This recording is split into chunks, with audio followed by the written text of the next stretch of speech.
This is lecture 16b. So last time I talked about the sort of the way that Europe fell apart between 476 and about 700 or so, 750s, and how they were really struggling to hold civilization together, and a lot of people just sort of embraced the city of God ideal. And I want to just mention that Charlemagne really saw part of his job when he wasn't just conquering territory. He thought he was trying to sort of give birth again to a real Roman civilization. He did a whole bunch of things that really showed that he had bigger dreams than just being a king of something. In part, he tried to build bigger churches and things like that. He was aware of the Byzantine Empire and the sort of glory of Byzantine churches and things, and so he really is trying to copy that. But he's also recognized that he really needs to do he needs cultural development, and so he actually pushes what we would call a literacy program. He tries to get his nobles and his aristocrats and his warriors to learn how to read and write, and he tries to he brings intellectuals, any intellectuals he can find. He brings them to court to sort of create a zone where you can get a culture of intellectualism, and he really tries to build up trade and things like that. And so Charlemagne really is conscious of the fact of what they have to do to rebuild the civilization that fell apart when the Roman Empire fell. And so you might say, okay, well, Charlemagne's the beginning of this sort of takeoff of European culture, but it wouldn't happen actually for another 100 and some years. And part of the reason for that is that, part of the reason is just that it takes a whole lot to turn around a whole culture and civilization and build up knowledge and literacy and cities and trade and money and all that. It just takes time. But another thing is that as soon as Europe did start to develop some wealth and a little bit of trade and a little bit of prosperity, they actually became a target for 3 different sets of invaders attacking Europe in order to plunder it. And in no particular order. The first of these is Muslim pirates. North Africa is Muslim, Spain is Muslim, and the Muslims, especially in North Africa, found that it was very easy they had better ships and they had, better military organization. It was fairly easy for them to dominate the seas, and if any European Christians tried to sail anywhere, the pirates would swoop down on them and take everybody into slavery and sell them in North Africa into slavery. But even more importantly, the Muslim pirates began to raid coastal cities along the Mediterranean coast. Southern France and Italy in particular became massive targets for Muslim pirates to raid. And in fact, Muslims actually took over the island of Sicily, and they took over chunks of southern Italy and used these as bases to raid north into Rome or to Genoa or to Marseille, France, or any other cities along the coast. They would raid them. And this really caused an enormous economic drain for Europeans, that they would just periodically have their surplus wealth taken by Muslim pirates. So this really was an inhibition on trade, and it would only really get reversed. Europeans would reconquer Sicily and southern Italy. I'll talk about that on Wednesday. But and they would begin to really become a naval force themselves, by the 1000s or so. But in the 700s and 800s, Muslim pirates really had their way with the Mediterranean coast. A second group that's causing major troubles is the Magyars, and these are basically more horsebound barbarians from Central Asia, Eastern Europe. The Magyars sort of set up shop in modern-day Hungary. And from there, they would launch these major raids. They would go south into Italy and then, raid city after city in Italy, and then they would tear, into France, and they would raid, villages and rape and pillage and loot. And they had, really big armies, thousands of men on horseback. They could move fast. They were heavily armed, and they were brutal. And so they caused enormous troubles, and it really took Europeans quite a while to figure out how to handle the Magyars. And it was really only in the 900s or so, well, the late 800s, that the Europeans began to figure out how to stop the Magyars. And eventually the Magyars would settle down in Hungary and turn to agriculture, etc. And in fact, the language of Hungary today is Magyar. But so the Magyars were an additional destabilizing force that could strike, Italy, France, and into southern Germany, and cause major troubles, right? The last major problem was the Vikings.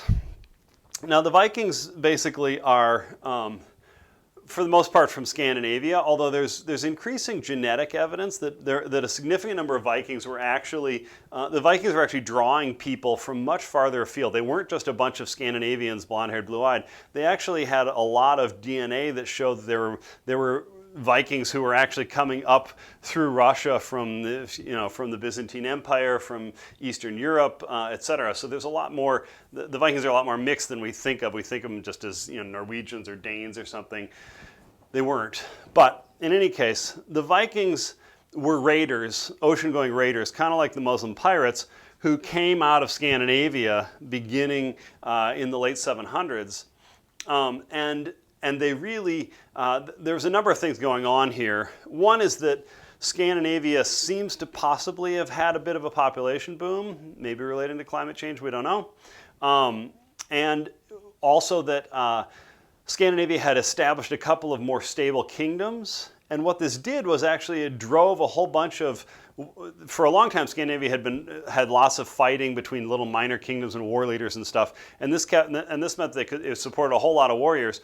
But when a kingdom stabilized, it often kicked out everybody who lost. Well, those guys didn't have anywhere to go, so they often turned to being Vikings. And going a Viking was actually a verb initially. It meant to go raiding. So the Vikings had a couple of advantages. The first was they had these fantastic longboats. These longboats were, 60, 70 feet long, and could hold 120 people. And they had oars along both sides. They had a square-rigged sail, so they could sail if they had a tailwind, but they weren't fantastic at sailing. But they were awesome with the oars going. They were light, they were flexible, they were strong, they could handle the waves of the North Sea. And the Vikings were fantastic sailors. They could navigate by the stars and the waves, and they were just fantastic at navigation. And so the Vikings began to realize that they could, with their longboats, the other advantage of longboats is that they could go in fairly shallow water. They only drafted about 3 feet, which means that if they had 4 feet of water, they could sail.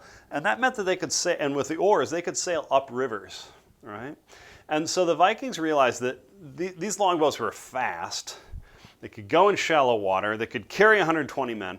They were perfect for raiding. And so beginning in the late 700s, you begin to see Vikings show up. They would cross the North Sea from Norway or Denmark, and they would attack. Initially, they started to attack the east coast of England. And they would just simply pick a monastery somewhere that's out in the middle of the wilderness because the monks want privacy. And they'd sail up onto the beach, they'd jump out, they would grab a bunch of people to sell them into slavery. They would rip off anything that they could get. They would rape, they would pillage, they would loot, they would drink. And then they'd jump back in their boats and take off again before anybody could really stop them, right? Because they would go, you'd have 8, 10 boats, you got 1,000 guys here. Heavily armed guys. Nobody's going to be able to stop them until they organize a military force, and that takes a couple days or weeks, so you've got some time, right? And so the Vikings very quickly realized that this was a fantastic way to make a living. That you just go, pick a monastery, go steal everything, drink all the booze, enslave all the monks, go sell them elsewhere, and nobody, if anybody shows up to stop you, just jump in your boats and take off again. Right? They're not going to catch you because you have the fastest boats around. And so the Vikings begin raiding, and they start raiding in England, and then they start raiding in northern France, and then they go around to Ireland, and they start raiding Ireland, and they get more and more adventurous, more and more audacious. They sailed up the River Seine all the way to Paris, and they besieged Paris, and they took over Paris for almost a year before they got driven out of Paris. And they would they would sack a city, and then they would just sail 10 miles up the river and sell everything they had just plundered to the next city over, and then they would go try it again. And in England and Ireland, they began to settle down. At first they would go from Norway over to England and raid, and then go back to Norway. And then they're like, wait, there's nobody stopping us here. We can just stick around. And so they began to actually just hang around in northern England, and they eventually took over much of northern England. These are actually Danes, and the English called it the Danelaw, the area under Danish law, because the Vikings controlled it so much. And they took over Ireland at various points. And in fact, DNA evidence shows that significant portions of the English and Irish populations have Norwegian DNA or Danish DNA. And the Vikings, they took over portions of Normandy in France, which is on the English Channel there, and they even went farther afield. Some Vikings went east into Russia, and they sailed down the Russian river systems, and they actually got as far as Constantinople. And there is documented cases of Vikings selling their services as mercenaries for Byzantine emperors. The Vikings even tried to sack Constantinople once. They didn't succeed. But they would sell slaves down there. They would buy and trade with them. And so the Vikings set up this trade networks that extend all the way from the Black Sea and Constantinople all the way up through Russia, all the way into the Baltic, and then across to Scandinavia. And then they included England and Ireland and northern France. And then they even went farther. There were Viking raids that actually sailed down the west coast of France around Spain. They tried to raid Spain, but the Spanish Muslims were a little bit too tough for them. So then they sailed into the Mediterranean, and they raided France, and they've raided Italy. They tried to sack Rome, although they had the wrong city. And then they went around and went back again, right? And so the Vikings were really sort of terrorizing, and they sailed up every river in northern Europe so that they could attack cities that were dozens or even hundreds of miles from the ocean, because the Vikings would just sail up rivers. They were really terrifying, and they were brutal. They just murdered people, they raped, they pillaged, they stole everything, and they were pretty brutal. And it was only after quite a while that Europeans began to figure out how to handle this. Right? In England, there was a king in southern England named Alfred the Great who began to realize he started to just build fortresses. They were really just wooden fortresses every couple miles, and he would station soldiers there. And so if the Vikings came through, they would hit one of these fortresses, and the soldiers there would start to fight them. But then the soldiers from the other fortresses could come and reinforce them. And Alfred the Great also started to build a navy so that he could actually go intercept the Vikings. Or if he heard about a Vikings raid, he could send his navy up there and then attack the Vikings before they got away. And so Europeans began to finally realize some techniques, because before this, under Charlemagne, armies had been sort of centralized. Charlemagne would put together, every winter he'd sit around in his palace and he wouldn't do much, but then when spring came, he'd go on a campaign. So he'd call all of his knights together, and they would all gather and go into an army and go march off and conquer something. But then when fall came, they would go home and disperse again. That kind of army can't handle the Vikings. They just can't get there in time to handle the Vikings, right? So the Vikings proved to be a problem until Europeans organized themselves well. Ultimately, one of the things that really shifted in the 800s was the emergence of a new sort of, it's not really a system, but a new arrangement called feudalism. And feudalism is interesting because it's partly built on the Germanic tribal idea of pledging loyalty to a war leader, to your warrior king. But it's also partly built on the responses to the Vikings, essentially. How do we handle this, right? And so feudalism is basically built on two different sets of relationships. The first is between a lord and a vassal. And it works like this, that you have a king who has conquered a chunk of territory, right? And what he does then is he carves his territory up into 6 or 7 parts, and he says to one of his men, he says, if you swear loyalty to me, and I'll swear loyalty to you, I will give you 1/6 of my kingdom. You'll be the duke of that 1/6 of the kingdom. And as long as you're loyal to me, you get to keep that 1/6 of my kingdom. But you have to do things for me, and I will do things for you. And so the lord-vassal relationship is basically that the vassal gets this chunk of land. He's the duke of whatever, right? And he therefore gets to run that piece of land. He's the government of that piece of land. And he can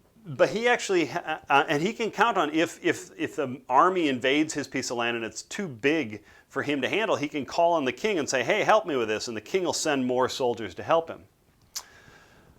On the other hand, the duke owes the king something in return. If the king ever needs to put together an army, the duke has to send a certain number of soldiers to the king, and the duke also has to send a certain percentage of his taxes on to the king every year.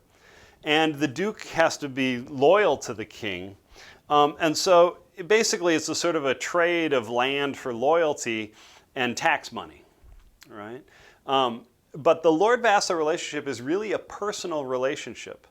The lord and vassal swear a personal oath to each other that they will be loyal to each other, and they have almost a contract drawn up of what they owe each other, right? And if the vassal, who is the lower lord, the duke or whatever, ever breaks the deal, the lord, the king in this case, can take the land back.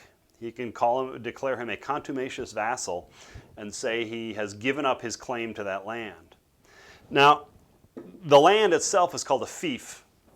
And when a lord is given a fief, like a duke is given a fief, he is the government of that piece of land, right? And he can extract taxes from everybody in that land, but he has to protect that land. He has to provide, sort of court systems, enforce the law, etc.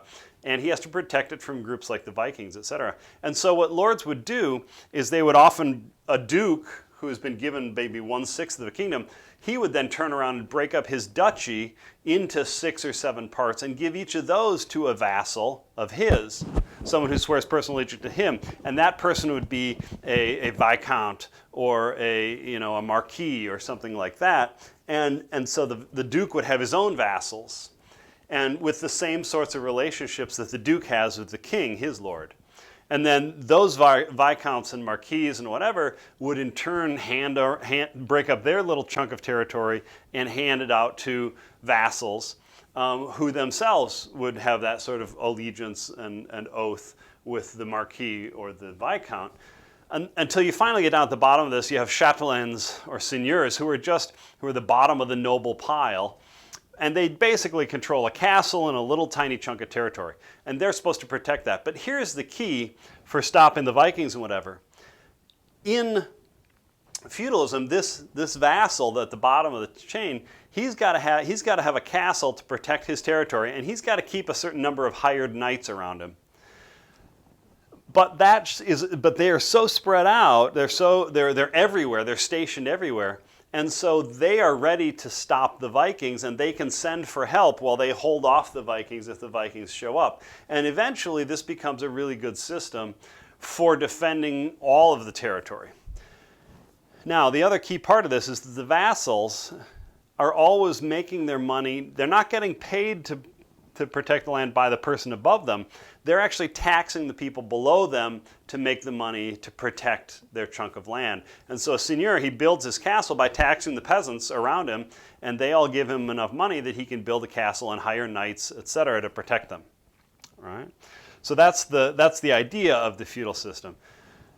Now, in practice, that is it doesn't nearly go that well, because vassals, feudalism is really decentralized, right? The king can tell a duke what to do, but he really actually doesn't have a whole lot of power to force the duke to do anything, because the duke has this huge chunk of land and all these soldiers, right? And the duke can tell a viscount what to do, but he can't do much about it because the viscount has castles and is a bunch of soldiers. And so it's really it works well in some ways, but in other ways it's very decentralized, and nobles would fight each other all the time. They're constantly stealing each other's castles. They're constantly attacking each other and staging little tiny wars. And so feudalism looks good on paper, but it's really chaotic in practice. But it did solve the problem of how to sort of fight off Muslim pirates and Magyars and Vikings by building these little castles everywhere and having a lord who's in that one castle and taxes the peasants to pay for that. The last part of the feudalism is, of course, this second relationship. The first relationship is a bunch of lord-vassal relationships. There's a whole hierarchy there, right? But the other relationship is the lord and peasant relationship, and that is that every piece of land then has a lord on it. There's somebody who is the lord of that piece of land, right? A seigneur or a châtelain or a baron or whatever at the bottom of the hierarchy. And so that lord then taxes the peasants. And that lord also owns a whole bunch of that land. And so the lord rents the land out to some peasants. The lord forces the peasants to work on some of his land some of the time. The lord has all sorts of arrangements. Basically, the lord extracts a bunch of wealth from the peasants.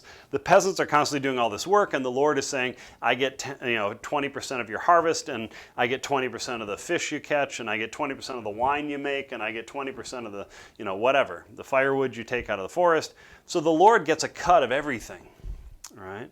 And so the peasants are basically, some of them are serfs, which means they're actually legally tied to a piece of land. They can't leave it, and they have to work for the lord. Others are just peasants who sign long-term leases and rent the land or sharecrop or what have you from the lord. But basically, peasants are pretty much, they're small farmers. They grow a lot of food, but they basically are not that engaged in the economy. They don't have a lot of money. They don't sell a lot of their grain. They eat most of it, or they give it to the Lord or the church or whatever. And so they really are not that engaged in the economy. They basically are sort of subsistence farmers. But this feudal system allows the surplus of the peasants to be gathered together by the church and by the lords. And then each lord, of course, has to pass a percentage of his taxes on to the lord above him and up to the king. And the church gathers a certain percentage of taxes called the tithe. And so this creates surplus wealth, which eventually would help create cities, etc., and lead to the sort of economic takeoff, which I will talk about in the next part of the lecture.